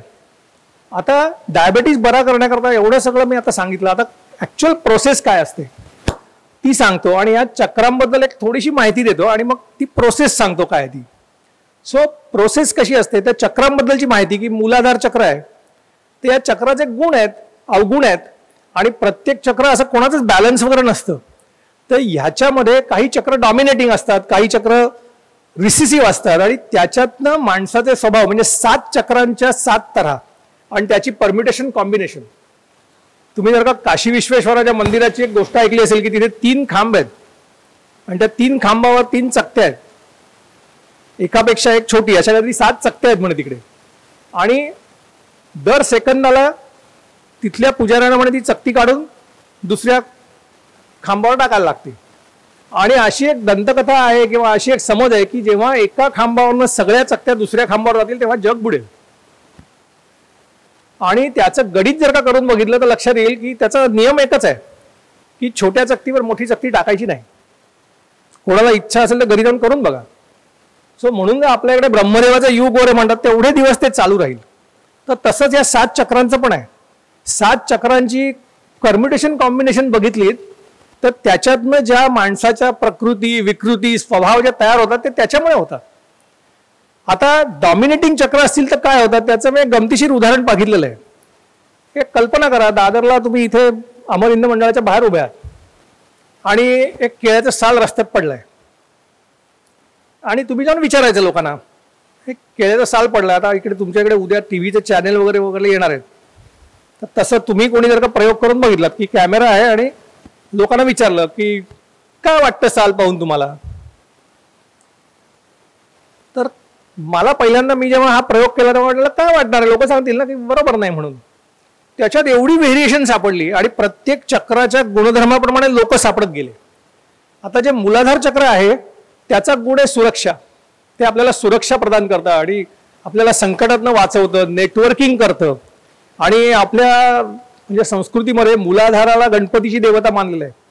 सगळ्या गोष्टींची सुरुवात आपली तिथनं होते आणि त्यामुळे त्याला तो कुठच्याही पूजेच्या आरंभी गणपतीचं पूजन करतात, त्याला विघ्नहर्ता म्हणतात, सुखकर्ता दुःखहर्ता.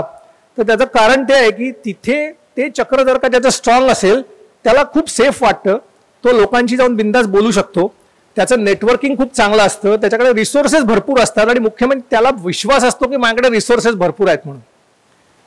आता अशा माणसाला जर का ते चक्र वीक आहे, समजा मूलाधार चक्र वीक आहे आणि त्याला काय विचारलंय केळ्याचं साल बघून तुला काय वाटतं रे, तो म्हणतो अरे बापरे पडेल कोणतरी याच्यावरनं.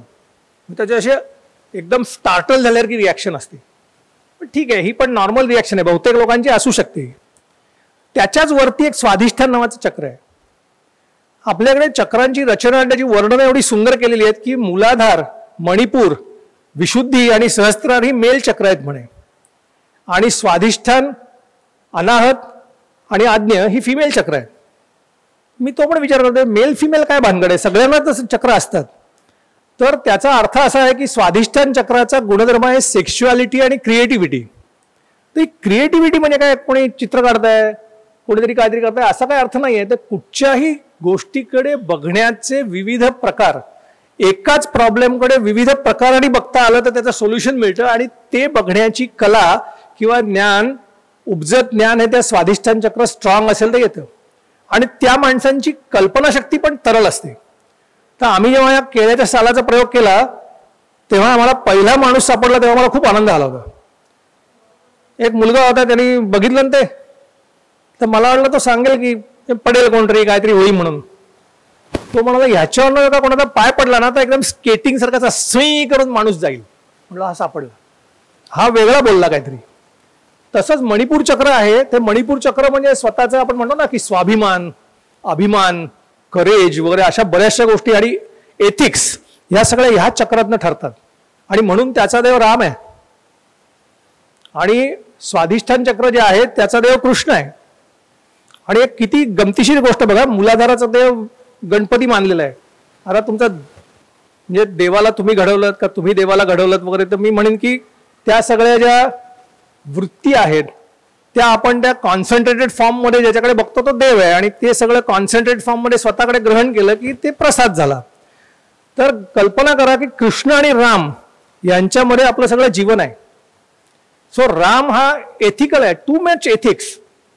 टू मच एथिक्समुळे काय झालं, धोब्यानी बायकोला संशय घेतला, बायकोला घालवून दिली, लवकुश गेले, सगळे वातात झाली. कृष्ण हा मोर प्रॅक्टिकल आहे. सो कृष्णाचा आणि रामाचा बॅलन्स साधला तर आपलं आरोग्य चांगलं राहू शकतं. त्यामुळे डायबिटीज बरा करताना मी नेहमी सांगतो की ही 3 चक्र महत्वाची आहेत, अनाहत चक्र, मणिपूर चक्र आणि स्वाधिष्ठान चक्र. तर मणिपूर चक्राच्या बद्दल सांगतो की ते एथिक्स, ऑनर, अमुक तमुक सगळं असतं. ती माणसं कशी बिहेव करतात, साल पडलेलं दिसतंय, तो म्हणतो मला सापडू द्या कोण माणूस आहे तो, हे चुकीचं आहे, त्याच्या खिशात साल घालीत आणि 2 फटके मारून त्याला परत पाठवीत म्हणून. हे मणिपूर चक्र झालं. आता अनाहत चक्र आपल्याकडे नेहमी माहिती आहे ना, कण्णारं हृदय हा प्रकार असतो की काही झालं की वाईट वाटायला लागतं, काही झालं की खूप पुढच्या गोष्टींबद्दल, न घडलेल्या गोष्टींबद्दल पण वाईट वाटतं आपल्याला. सो ह्या माणसांना विचारलं तर ते पण म्हणजे आपल्याला वाटतं की तो मूलाधार चक्रासारखं सांगतोय की अरे कोणतरी पडेल म्हणून, पण तिथे तो थांबत नाही. तो म्हणतो अरे ह्याच्यावरनं कोणी पडला तर हिप फ्रॅक्चर होईल, मग त्याला 6 महिने हॉस्पिटलमध्ये थांबायला लागेल, मग त्याची नोकरी जाईल, मग त्याच्या मुलाबाळांचं काय होईल, अरे तो पडायचं आहे अजून कोणी. पण एवढा सगळा विचार तिकडे करायला लागतात. त्याच्यावरती विशुद्धी चक्र आहे, त्याचा देव हनुमान आहे, तो भयंकर क्लिअर आहे, त्याला कन्फ्युजन नाही. जेव्हा विशुद्धी चक्र त्याचं स्ट्रॉंग असतं त्याला कन्फ्युजन नसतं. सो अशी जेव्हा माणसं भेटली तेव्हा त्याने विचारताय काय की उचललं साल डस्टबिनमध्ये टाकलं आणि गेला निघून, एवढं सिम्पल. आता खरी मजा येते आज्ञाचक्र आणि सहस्त्रार चक्र करता. आज्ञाचक्र हे चक्र आपण बघितलं जसं की फेमिनाईन चक्र आहे आणि ते सगळ्या गोष्टींचा आपल्या आयुष्याशी संबंध जोडतात आणि ते पण आयुष्यावर बोलू काही असं काहीतरी वेगळंच बोलतात. तर मी जेव्हा पहिल्यांदा हा पेशंट म्हणण्यापेक्षा तो सब्जेक्ट बघितला, ती एक मुलगी होती, बीकॉम करत होती. तिला विचारलं ते केळीचे साल बघून काय वाटतं का तुला? तिला बराच वेळ बघत उभी राहिली. आयुष्य हे केळ्याच्या सालीसारखं असतं. मी म्हटलं काय? हो म्हणे, आयुष्य हे केळ्याच्या सालीसारखं असतं. ते म्हणे केळ्याचं साल सोलल्याशिवाय आयुष्याचा गाभा कळत नाही आणि ते साल सोलून नंतर कोणतरी टाकून देतं म्हणे आपल्याला. तो गाभा जातो, साल जातं, केळीचं काहीच उरत नाही. आयुष्य असंच आहे म्हणे. मी तिला नमस्कार केला, म्हटलं जा बाई तू. तसंच सहस्त्रार चक्र जे आहे ते असंच आहे. म्हणजे त्याचा संबंध हा आपण म्हणतो ना की परातत्वाशी जास्ती येतो. तर असे पण लोक भेटले होते, त्यांना विचारलं साल पडलाय, पडू दे. म्हटलं तुम्हाला काय वाटतं? काही वाटत नाही म्हणे. म्हटलं कोणी पडलं बिडलं तर याच्यावरनं हे बघा, नशिबात असेल तर पडण्याकरता पायाखाली साल यायची गरज नाही आणि नशिबात नसेल तर सालावरनं पाय टाकून पण जाईल, त्याला काही होणार नाही. सो प्रत्येक ठिकाणी तुम्ही जर का बघायला लागलात तर अशी चक्रांची माणसं सापडतात. साधी मेडिकलच्या दुकानातनं एक स्ट्रीप आणा, रात्री 11 वाजता काहीतरी झालं एक स्ट्रीप आणली तर मूलाधार चक्र ज्याचं वीक आहे तो माणूस ती स्ट्रीप बघतो आणि तो गोळी घ्यायला जातो आणि म्हणतो ह्यानी काही साईड इफेक्ट येणार नाहीत ना मला, मी घेतलं रे रात्रीत काय झालं तर काय करणार. स्वाधिष्ठान चक्र ज्याचं वीक असतं किंवा ते जास्ती ऍक्टिव्ह असतं तो माणूस विचार करतो ही गोळी आणि ही गोळी सारखीच दिसते, मग ह्याच्या आधी ही गोळी घेतली तर काय फरक पडतोय, अरे पण तू आत्ता विकत आणलीस ना.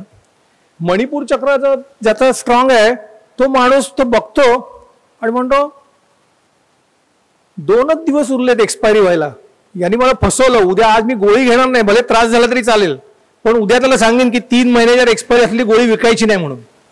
सो अशा तुम्ही प्रत्येक छोट्या छोट्या गोष्टीमध्ये तुम्ही स्वतःला ओळखू शकाल. तर तसं डायबिटीसच्या बाबतीत पण होतं. आता मूलाधार चक्र ज्यांचं वीक आहे आणि त्यांना डायबिटीस झालेला आहे त्यांची कॉमन कंप्लेंट काय असते माहिती आहे? डॉक्टर डाएट चालू केला आणि माझं पोटच बिघडलं, डॉक्टर डाएट चालू केला आणि मला जुलाब व्हायला लागले, मला बद्धकोष्ठ चालू झालं. बरं ह्यातलं काही म्हणजे आम्ही हल्ली म्हणतो ना की prevention is better than cure. मग त्यांना सांगून ठेवतो की तुला जुलाब झाले तर हे घे, कॉन्स्टिपेशन वाटलं तर हे घे तू. तर ते सांगतात की मला ना सारखी भीती वाटते की खाल्लं नाही तर काय होईल म्हणून. आता हे जेव्हा ते सांगायला लागतात की मला भीती वाटते खाल्लं नाही तर काय होईल, मग मी ऑफिसला गेले तर मला चक्कर येईल का, मी एवढं काम करते तेव्हा मला काही होईल का, माझ्या मिस्टरना काहीतरी बनवून द्यायचं तेव्हा काही होईल का. तर हे सगळं वाटायला लागलं की मला कळतं की या माणसाला मूलाधार चक्राचं मेडिटेशन प्लस डाएट आणि एक्सरसाइज द्यायला पाहिजेत तर त्याचा डायबिटीस बरा होईल, नाही तर तो डाएट पूर्ण करणार नाही. माणूस जेव्हा डाएट पूर्ण करत नाही आपण पहिल्यांदा बघितलेलं त्याच्या मागे अनेक कारणं असतात. ज्याचं स्वाधिष्ठान चक्र जास्ती ऍक्टिव्ह आहे त्या लोकांचं नेहमी असतं की मी काही डाएट लिहून दिला. डॉक्टर पण ह्याच्याऐवजी ना त्या पुण्याच्या एक अर्चना पुरंदरे म्हणून डॉक्टर आहेत, त्यांचा डाएट केला चालेल का? तू माझ्याकडे कशाला आलायस, मग आत्ता माझ्याकडे आलायस ना, मी सांगतो ते करणार नाही, पण मी थोडं तुमचं आणि थोडं त्यांचं करू का, किंवा ह्यांचं असं करतो मग ही पण औषधं घेतो. एक मोठे राजकीय पुढारी आहेत ते माझ्याकडे आले होते, त्यांनी मला सांगितलं की मला ना म्हणे असं आहे की मला कुठच्या एका डॉक्टरवर विश्वास नाही ठेवताय, मला नेहमी डबल इंजिन लागतं, डबल इंजिनचं सरकार, डबल इंजिनचं काहीतरी, म्हणजे मला डबल लागतं सगळं. तर मी त्या पण डॉक्टरांची घेणार आणि तुमची पण घेणार, पण काही झालं तर तुमची दोघांची जबाबदारी. तसं ते सांगायला लागतात लोक की हे करू का ते करू. आणि ह्या लोकांना नॉर्मली डाएट चालू केला की चक्कर यायला लागते, नेहमी भोवळ येते, चक्कर येते. डाएट करून 1 दिवस झालेला असतो किंवा डाएट चालू पण करायचा असतो पण त्यांना चक्कर यायला लागते. कोणतरी सांगतं डॉक्टर माझ्या पायावर सूज यायला लागली हो डाएट चालू केला. कधीच चालू केला डाएट? आज सकाळपासून. आणि पायावर सूज यायला लागली. हो पायावर सूज, हे बघा ना सूज आली. ह्या लोकांना स्वाधिष्ठान चक्राचं काहीतरी करायला लागतं. ज्यांचं मणिपूर चक्र ज्यांचं बिघडलेलं आहे आणि जे मेन आहे डायबिटीस करता, कारण त्याच्यापासून पॅनक्रियास लिव्हर वगैरे सगळ्या गोष्टी हे होत असतात. सो त्या लोकांच्या करता ते मेडिटेशन आम्ही केव्हा देतो की ते लोक सांगायला लागतात की मला डाएट चालू केला, मला जाम ॲसिडिटी झाली, तू काय मसालेदार खाल्लेलं नाही, काहीच नाही खाल्लं ना. ते लोक असे तुम्हाला पकडतात ना, हे केलं का नाही, ते केलं का नाही, अमुक केलं का नाही. हे तुम्ही जे काय दिलं त्याच्यामुळे मला आयुष्यात पहिल्यांदा ॲसिडिटी चालू झाली असं ठामपणाने काहीतरी सांगतात. त्यांना आम्ही सांगतो ठीक आहे आपण डाएट तुम्ही करा, मी तुम्हाला दुसरं काहीतरी देतो, आणि त्यांना आम्ही मणिपूर चक्राचं मेडिटेशन देतो. हार्ट चक्र ज्यांचं गडबड आहे ते लोक डाएटिंग करता कारण देतात, मी एकट्या करता कसं करू. जे बायको असेल तर म्हणते की मी माझ्या एकटी करता काय करू.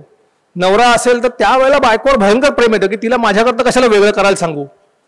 ती म्हणते मी करते सगळं, पण तरी पण तो म्हणतो की तिला असं कसा त्रास देऊ, मी बाकी सगळा त्रास देईल. त्याला हार्ट चक्राचं मेडिटेशन करायला लागतं. आता हे जेव्हा मी मेडिटेशन करायला लागतं तेव्हा काय करायला लागतं तर मेडिटेशनची एक प्रक्रिया आहे. आता याच्याकरता प्राणायाम पण वेगवेगळे आहेत. सो तुम्ही जर का योगिक ब्रिदिंग ऐकलं असेल तर मूलाधार चक्र ज्यांचं वीक आहे त्यांच्याकरता आम्ही ही मूलाधार मुद्रा म्हणतात, ती करून त्यांना जो बंध लावतात, मूलबंध लावतात, तो बंध लावता येईल असं त्यांना व्यायाम देतो. त्यांना प्राणायाम, त्यांनी कपालभाती केलेली असेल तर कपालभाती ही सर्वात चांगली ह्या पोटाच्या याच्याकरता. भस्त्रिका आणि कपालभाती हे दोन प्राणायाम याच्याकरता चांगले आहेत. वरच्या याच्याकरता करायचे असतील तर वेगळे प्राणायाम आहेत, त्याला आम्ही रिव्हर्सल प्राणायाम म्हणतो. सो हे सगळं देतो. आणि ह्याच्या बरोबरीने ह्या सगळ्याचा परिणाम आपण म्हटलं ना की इमोशन्स आर इन बॉडी आणि फिलिंग्स आर इन माइंड. तर ह्या फ्रिक्वेन्सीमध्ये जर का संगीत बांधलं तर तुम्ही जर का, म्हणजे माझा कझिन आहे तो प्रोफेशनल म्युझिक अरेंजर आहे आणि आत्ता आम्ही दुसऱ्या एका देवभूमे म्हणून एक आहे पुण्याचा, तुम्ही ऐकलं असेल त्याचं नाव कदाचित, तर त्याच्याबरोबर आम्ही काम करतो. आणि हे अप्रतिम संगीतकार आहेत. ते आम्हाला त्या माणसाकरता काही वेगळं लागलं तर संगीत बनवून देतात किंवा इन जनरल त्या त्या चक्राच्या फ्रिक्वेन्सीवर म्युझिक बांधणं हे त्यांचं काम असतं. आणि हे सगळं केलं, आता हे सगळं केल्यानंतर म्हणजे डाएट करायला लागत नाही असं नाही. डाएटचा फायदा पटकन होतो.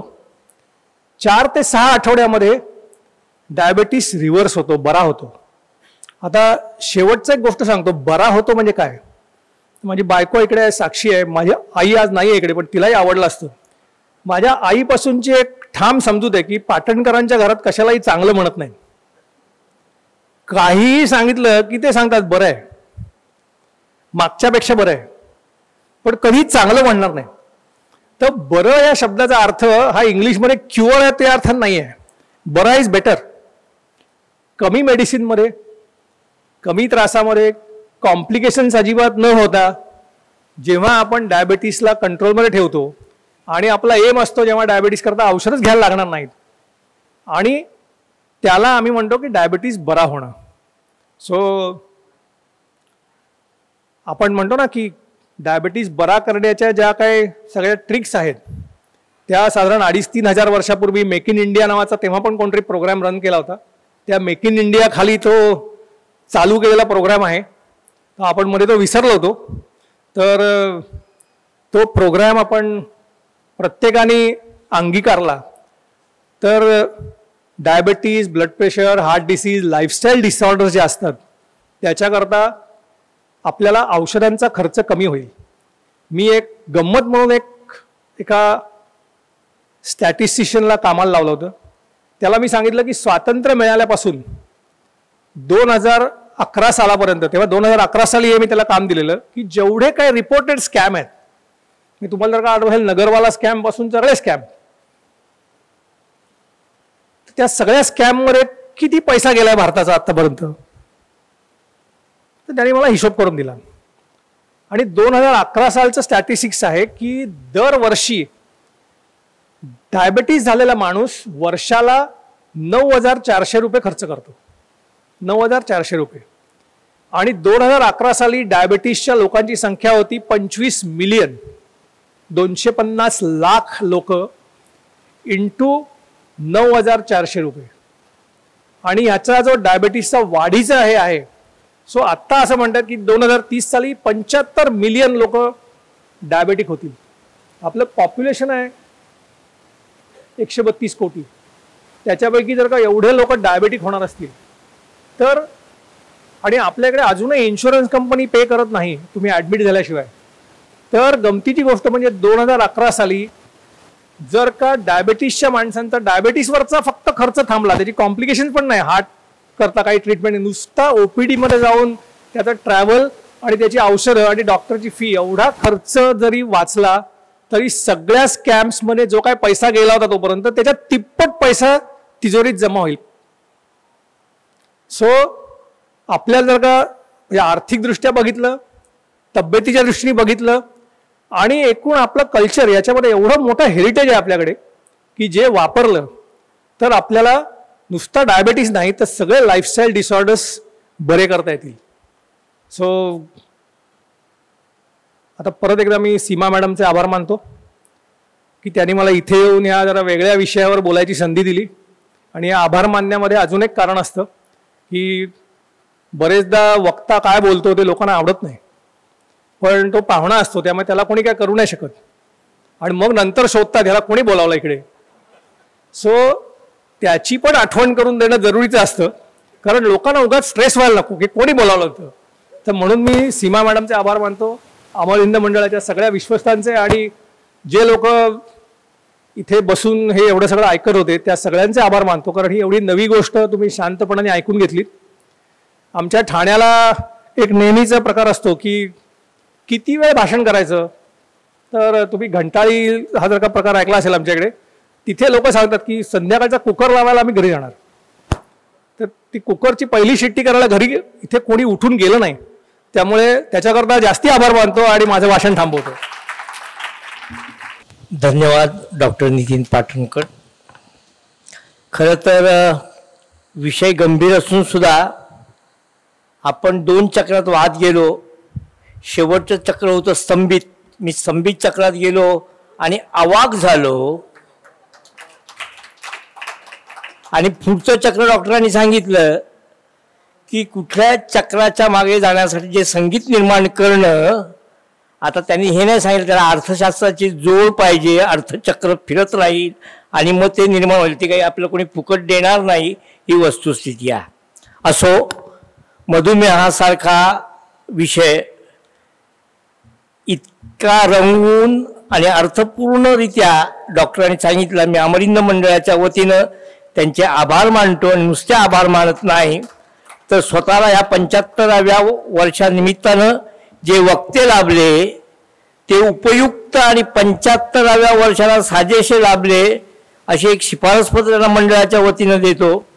उद्याचा विषय आहे विस्मृतीत गेलेले समाज सुधारीन. जे काही चाललंय राजकारणाचं आणि स्वातंत्र्यपूर्वीचे जे काही धोरणे होते त्यांच्या आठवणी रंगवतील राजीव खांडेकर, मुख्य संपादक ABP माझा.